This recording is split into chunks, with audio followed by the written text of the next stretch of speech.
Those don't work together.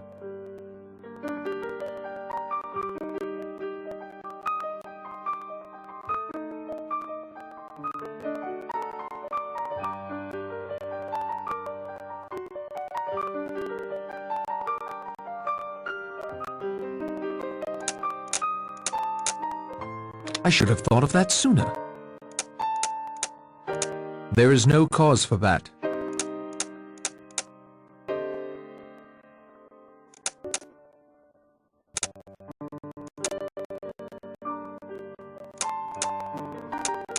Excellent. Like hand in glove. They don't get along.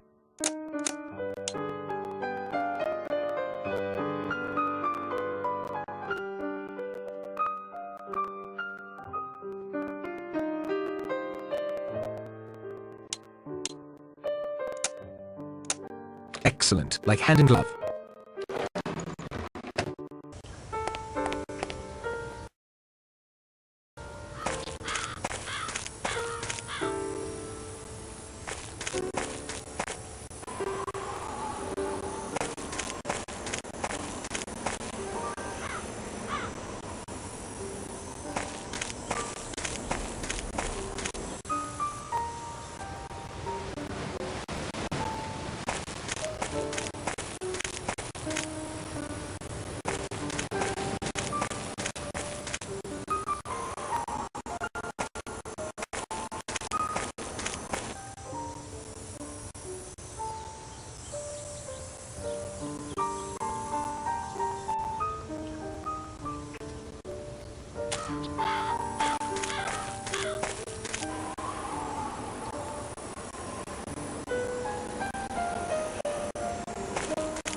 That doesn't make sense.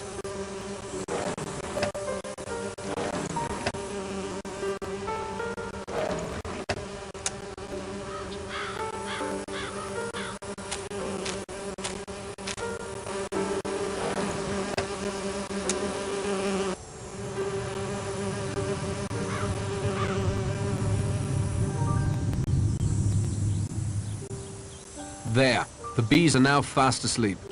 Or quite drowsy, anyhow.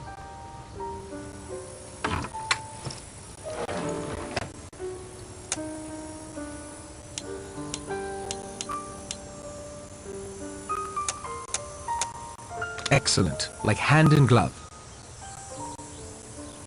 Some things, once done, cannot be undone.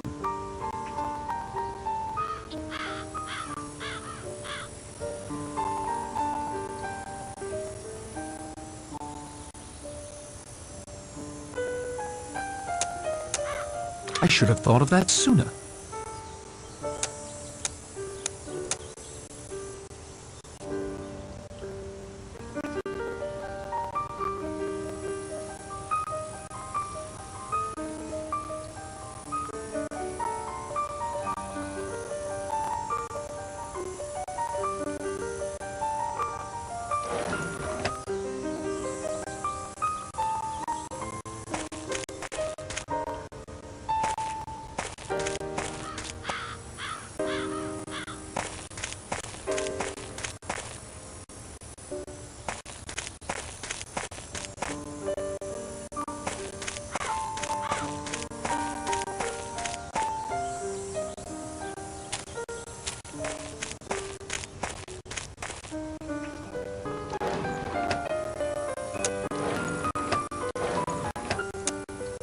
thicket is rife with thorns. I can't get through it.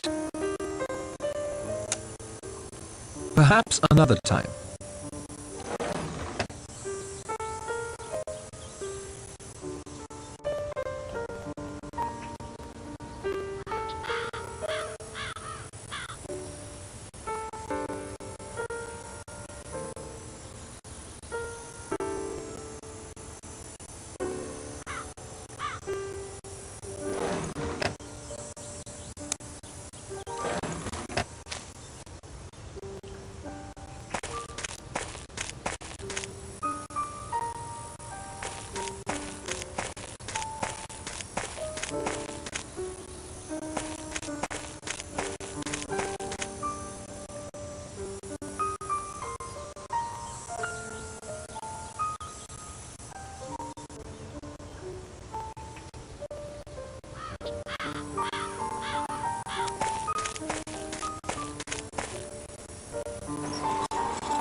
I don't think going through that would help. Either he's innocent, in which case I'd be grossly invading his privacy, or he's guilty, and surely wouldn't be daft enough to leave any evidence in his luggage. This is neither the time nor the place.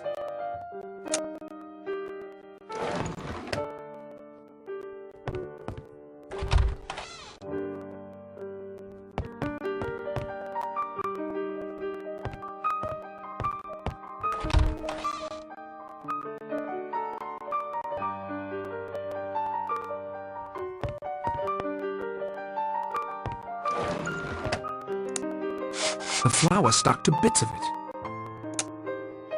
This is a good reference print for Dr. Armstrong.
The flower stuck to bits of it. This is a good reference print for Miss Claythorne. Not that I think she's capable of murder.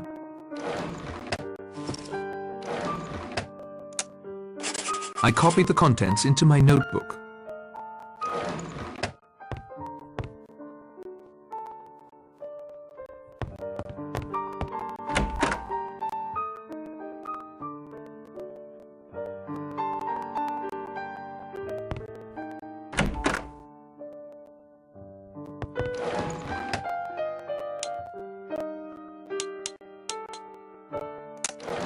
Perhaps another time.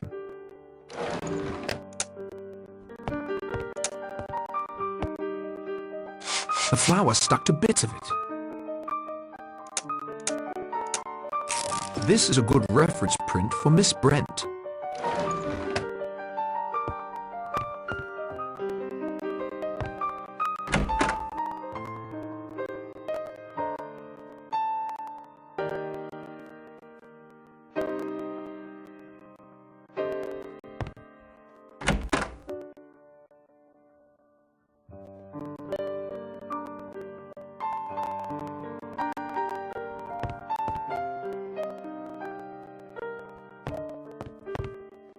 It appears to be a portrait of the general. Must be quite old. He's standing with a very young woman. It's signed, "To John, my husband, Leslie."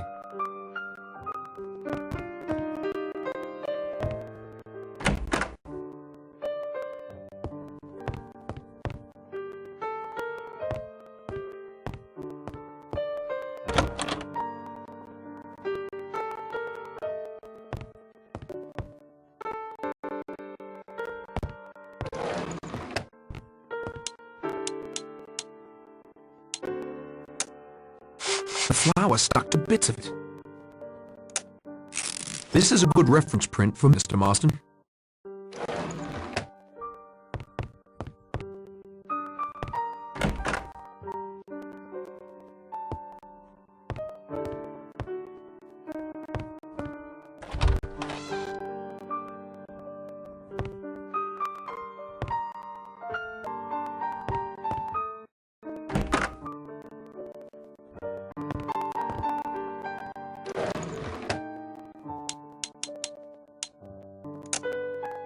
The flower stuck to bits of it.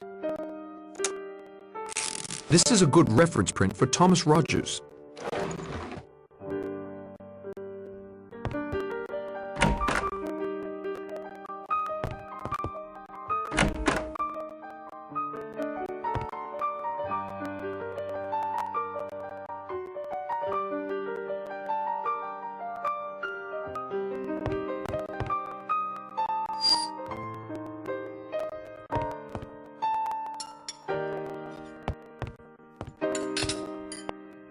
Hello, Rogers.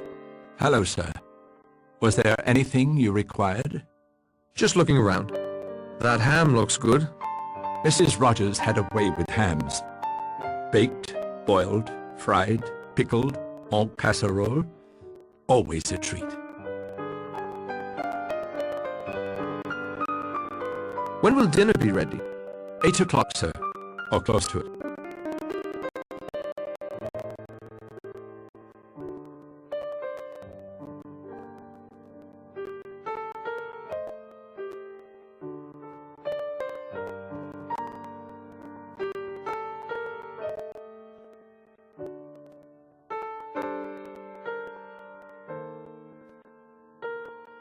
Have you noticed anything out of the ordinary since you arrived here, Rogers? Just this, sir. This house is more like a museum than a residence. I've dusted every square inch, and I found articles left behind by many previous owners, including the Robsons, that actress, and even the Admiralty. The only owners who seem to have left no mark at all are Mr. and Mrs. Owen. Thank you, Mr. Rogers.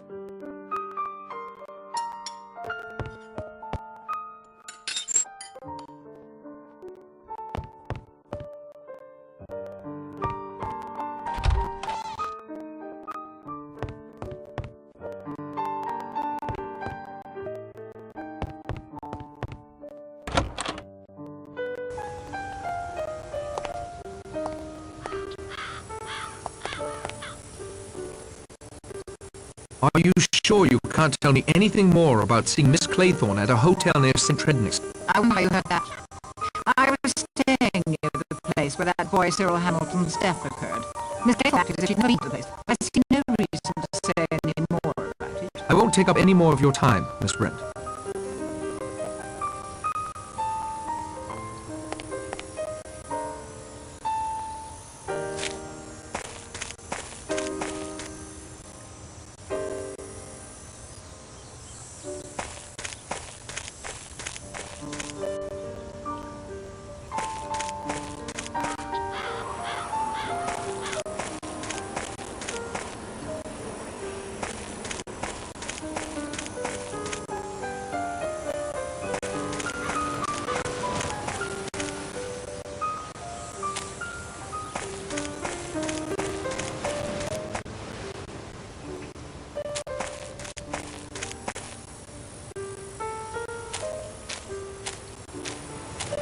I have nothing more to say to you, or anyone.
This thicket is rife with thorns.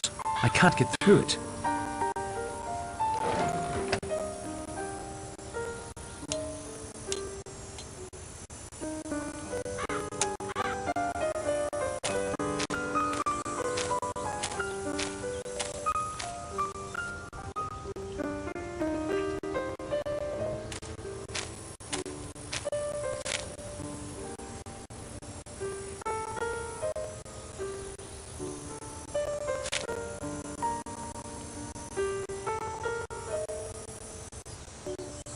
They ate right through the thicket, thorns and all.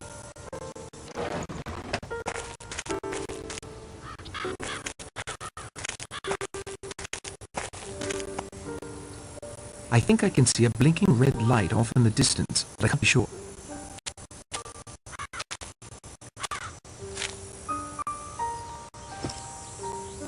I think I can see a blinking red light off in the distance, but I can't be sure.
Fishing line?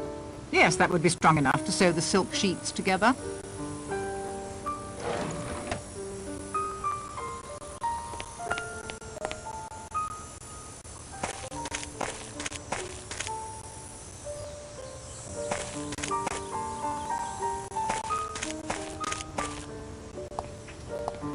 I have nothing more to say to her.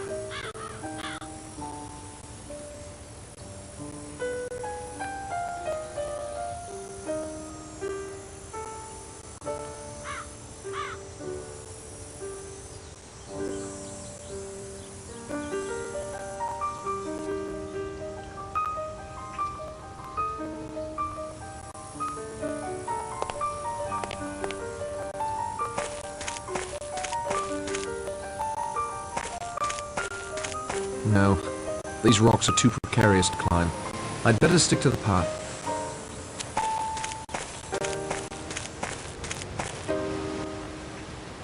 Stink.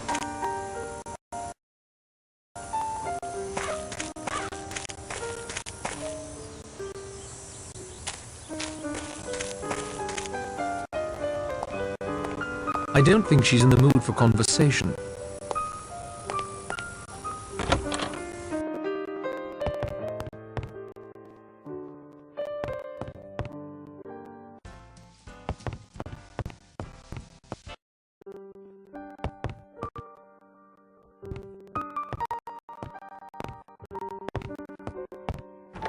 It's locked fast.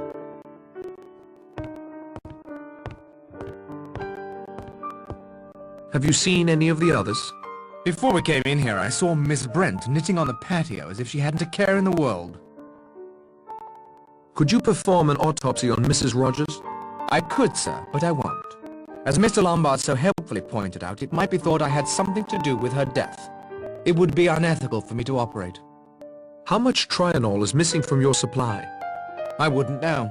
I left the bottle with Rogers in case his wife required a second draft. Thank you for your time, Doctor. The wind is picking up again, and there are white horses on the sea. Has anyone seen the good doctor? Here I am, Judge, just freshening up in my room before dinner. How did your search go, Mr. Lombard? Badly, Judge. I'm afraid I found nothing and lost Mr. Blore. There's a squall moving in again. Shiprock's become quite windy. Rogers? What is it, man? The figures, sir. The figures in the middle of the table. Look, now another's gone. There's only 7. It doesn't make sense. What's going on? What's happening?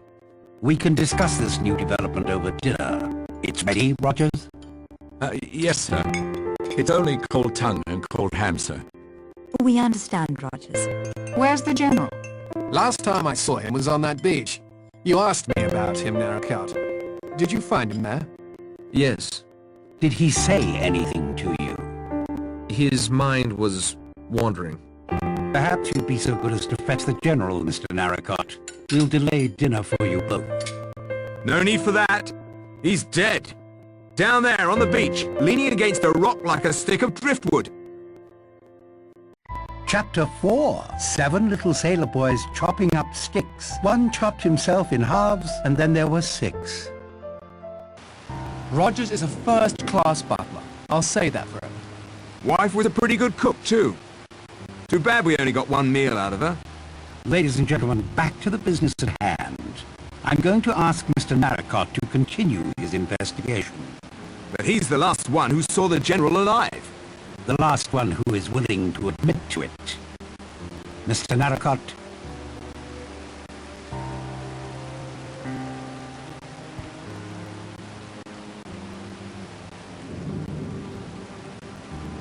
Cause of death, Doctor?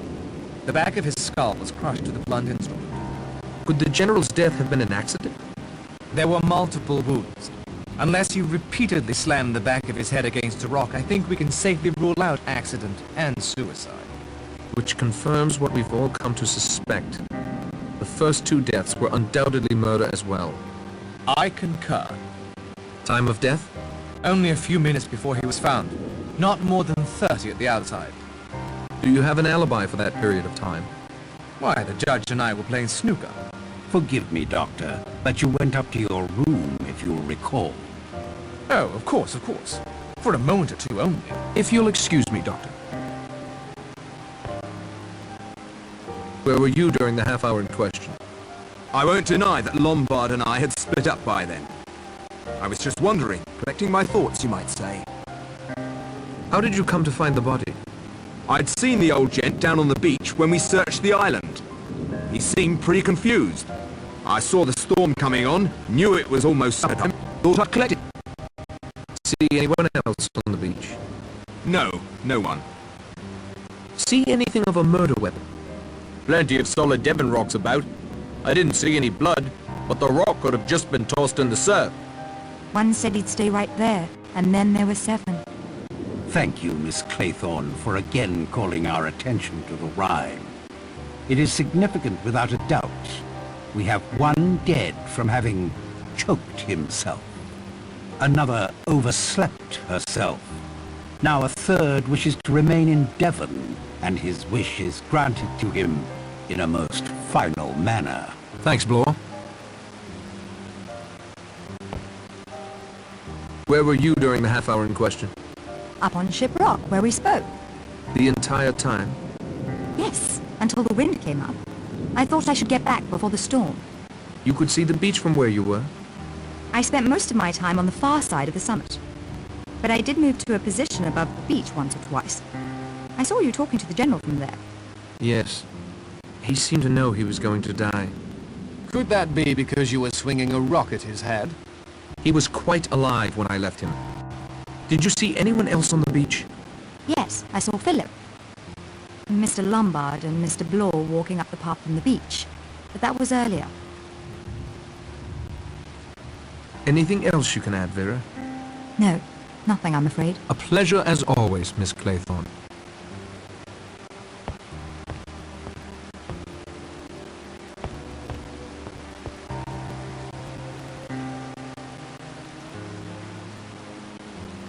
Where were you during the half hour in question?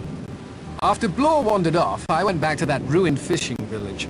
It seemed the most likely place for Owen to be hiding. When the weather closed in, I made a dash back here to the house. Find any trace of Owen or anyone else on the island apart from us? At the moment. Do you think I should use the parachute to try and reach the mainland? Yes, I think I'll feel a lot safer with you gone. Could you assist me with your plan? I handed it to you on a platter, Narrowcart. Surely others can help you with the menial work. I will pilot it for you, however. That better be my job. As you like. Thank you, Lombard.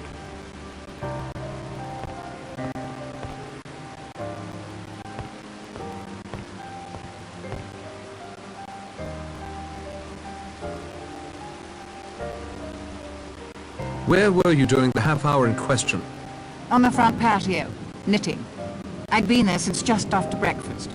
You spoke with me then. We saw her too after we'd searched the house. Thank you, Mr. Lombard. But I feel bound to add that there were many stretches of time throughout the morning when I was quite alone.